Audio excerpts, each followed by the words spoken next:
How did he do that? How do street photographers get so close, even with a big silly camera like this one, without being spotted? Well, it's not by sneaking around corners, it's not by using camouflage, it's not by jumping out from crowds, unless you're Bruce Gilden, and it's not from sneakily shooting photos from the hip. Most of the time. But there are a few tricks that the best street photographers all know to maximize the chance of getting that perfect candid moment, instead of whatever this is. And even better, they work for all kinds of photography, so whether you're shooting fashion or portraits, documentary, or you just want to take some snapshots of your particularly camera-shy pets, these techniques will do the trick.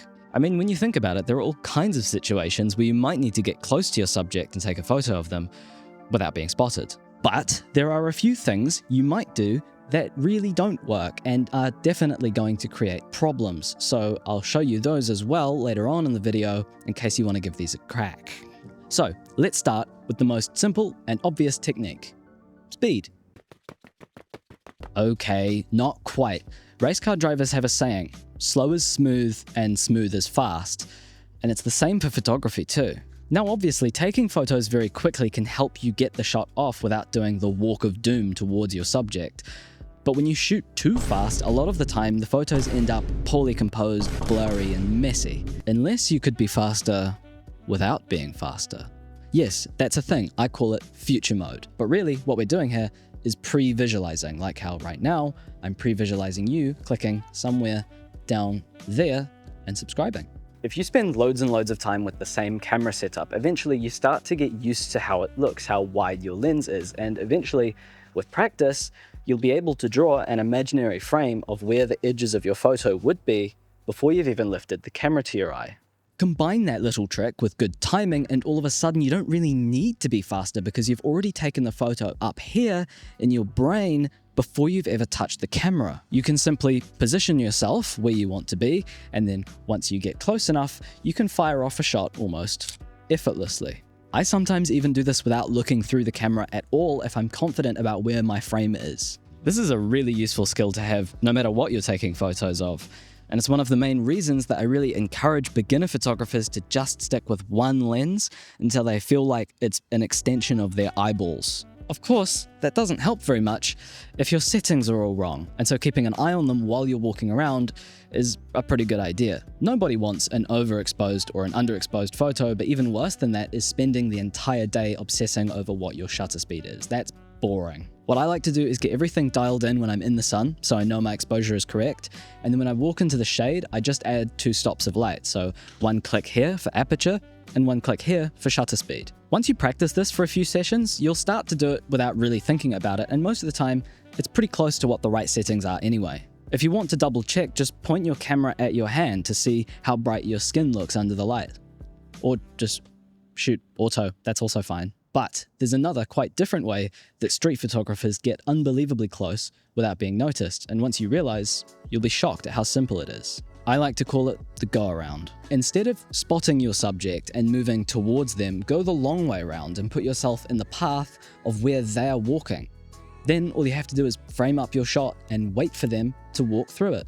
This works unbelievably well, especially if you can look down at your camera's screen or viewfinder, and that means the only thing that you need to focus on is your focus and when you press the shutter. Don't be afraid to fire off a few frames to make sure you got it. I know film is expensive, but so is therapy. It was Portra 400 too. Do you know how expensive that is? You can even do this before you've spotted a subject. Hear me out. A while back, I did a mentorship with the very talented Matt Stewart. Maybe you've heard of him. And it massively changed my photography. It accelerated my skills faster than I thought was possible. And one of the most important things that he made me do is what I like to call the scarecrow. This is how it works. You go to a street corner, preferably a busy one. You find a shot that looks nice, that doesn't have anything in it yet, but something that's clean, has nice edges, no yucky street signs or anything like that. And then you stand there, not for 10 minutes, not for 1 hour, but for the entire morning. At the time, I didn't really realize what I was learning. In fact, I thought it was a bit mean, to be honest. But now, I've figured it out. There are stories and subjects happening everywhere. You just have to find them and be patient. If you stand on that corner for long enough, eventually somebody will walk into the frame, a story will happen right in front of you, and you'll be ready to press the shutter. And you know what? Out of that experiment, I took one of my favorite photos ever. And the best part, nobody in it had any idea they were being photographed because I'd been stood there all morning, glued to my viewfinder, in the rain, like a scarecrow. I actually thought birds are probably going to start landing on me soon because I've been here for so long. But aside from using clever tricks and techniques to be invisible on the street, there's one thing that matters more than anything else, and that's confidence. I don't know how it works. Maybe humans have built-in vibe detectors or something, but if you feel good about what you're doing and you look confident, people will just ignore you much easier. You might have heard of the spotlight effect, which is where it feels like everyone is looking at you, people are looking at you. Newsflash, they aren't. A lot of the time when we feel that spotlit feeling, it's because we're doing something that's new or different or unusual to us. And so we assume that it's new or different or unusual to everybody else. I mean, try it. You can literally make the spotlight effect happen if you leave the house in a hat that you don't usually wear. But the thing is, can you remember any hats you saw yesterday? And what the people who were wearing those hats looked like? Probably not, right? That's the thing. Other people are just going about their day and they probably aren't even going to notice you, let alone your camera. Speaking of, this summer, you might need a cap or a hat for the sun. So I've designed some dad caps. There's a link in the pinned comment, and I'd love it if you check them out. There's this spoon one, for example. They're all 100% cotton. And so when you're out taking photos and you feel that nervous, anxious energy inside of you, keep going, because that's the only way you're going to be able to train yourself not to feel those feelings. Here's the catch. Street photography is, newsflash, hard. It takes a long time and a lot of practice and a lot of really bad photos before you get good at it. But the thing is, nobody starts off good at it. And when you're new, you're going to be nervous. And when you're nervous, people are going to notice you more often. But that's sometimes a good thing. I think one of the reasons I really love street photography is that it lets me connect with the city on a really intimate level. I get to speak to all kinds of different people. And some of my best memories in street photography have been with people whose conversations started with, "Did you just take my picture?"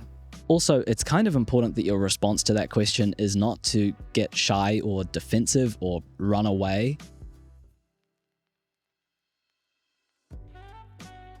Most people don't get their photo taken by strangers very often, so naturally, they're going to be curious about it. And if you get defensive, it makes it look like you thought you were doing something wrong as well. And look, your morals are up to you, and whether or not you want to go and shoot street candids is your decision, but one thing I think we can both agree on is that it's a much better approach to just be honest and say, "Yes, I did take your photo. Hi, my name's Hunter, by the way."